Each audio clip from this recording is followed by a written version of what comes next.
सज्जनों, महाराज कृष्ण के घर में एक पवन रेखा नाम की रानी है जो बड़ी सुंदर है।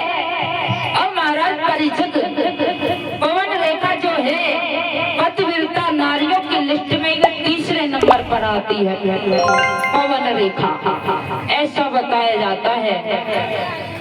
लेकिन भगवान ने कैसा अन्याय किया। महाराज उग्रसेन की सुंदर नारी है, सुशील है, गुणवती है, लेकिन संतान नहीं है। संतान की वजह से रानी जो है बड़ी दुखी है। पवन रेखा अपने पति की बड़ी सेवा करती है आठों पहर। तो मेरे प्रिय सज्जनों, एक बार महारानी पवन रेखा ने दासी को पास में बुलाया और कहा है, ओरी दासी चली जा, मेरे महलों सभा में चली जा और राजा को सूचित कर कि महारानी ने याद किया है। इधर दासी चली है, महाराज उग्रसेन सभा में बैठे हुए हैं, जाकर के संदेश दिया है कि महारानी ने तुम्हें याद किया है, अति शीघ्र चलिए। इधर उग्रसेन चले हैं महलों की तरफ और जैसे ही महलों में पहुंचे हैं तो रानी ने आगे को सिंहासन बढ़ा दिया, बड़ा सम्मान किया है, चरणों में शीश नवाया। लेकिन महाराज उग्रसेन ने जब रानी पवन रेखा का चेहरा देखा है तो एक बात पूछने लगे हैं, रानी तुम उदास हो क्यों? कहने लगी है, तुम बार बार यही बात पूछते हो। अरे ये दुनिया वाले तरह तरह के ताना मारे करते हैं। कोई कहता है कि राजा निर्बल है और कोई मुझे बांझ बताता है। मैं दुनिया वालों से बड़ी परेशान हूँ। भगवान ने हमने न जाने कौन सी पाप कर्म किए, भगवान ने हमारे घर में कोई संतान नहीं भेजी।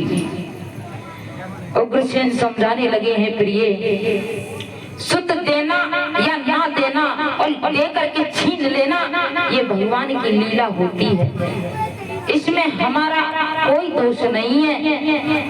तो महारानी कहने लगी है, पिया मेरे इस आंगन में मन नहीं लगता है, अगर तुम्हारी आज्ञा हो तो मैं बाहर घूमा सखियों के साथ में। उग्रसेन कहने लगे हैं हंस करके, ये भी कोई बात पूछने की होती है? अगर तुम्हारा इस आंगन में मन नहीं लग रहा है तो सखियों के साथ में जाओ और रथ को ले जाओ और घूम करके आओ, तुम्हारा मन बहल जाएगा। इधर रानी पवन रेखा सखियों के साथ में रथ पर सवार होकर के चली। कैसे?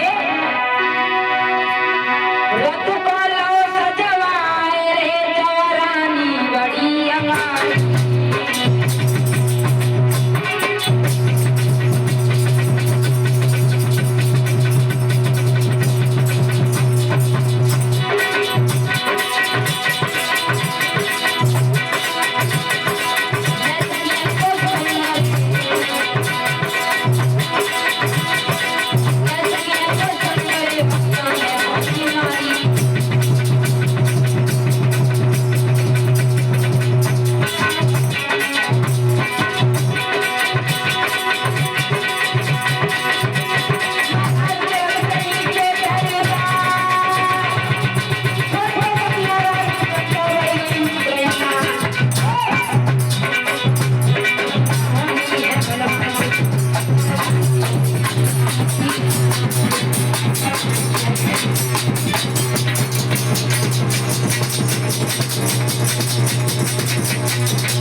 और जंगल का वहाँ का सुहाना मौसम, वहाँ का वातावरण रमणीक जगह देख करके मोहित हो गई और रथ से ही छलांग लगा करके आगे बढ़ गई। सखियां जो थी वो पीछे रह गई।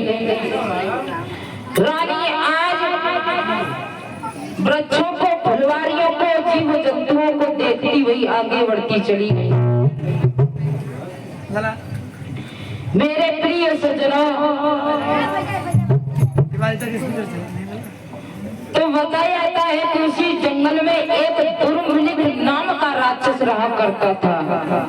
इधर रानी जो है झरनों को, बागों को, वृक्षों को देखती हुई जा रही है। रानी को इस बात की सुध ही नहीं कि हम अकेले चले आ रहे हैं। अब मेरे प्रिय बंधुओं, दुर्मलिक नाम के राक्षस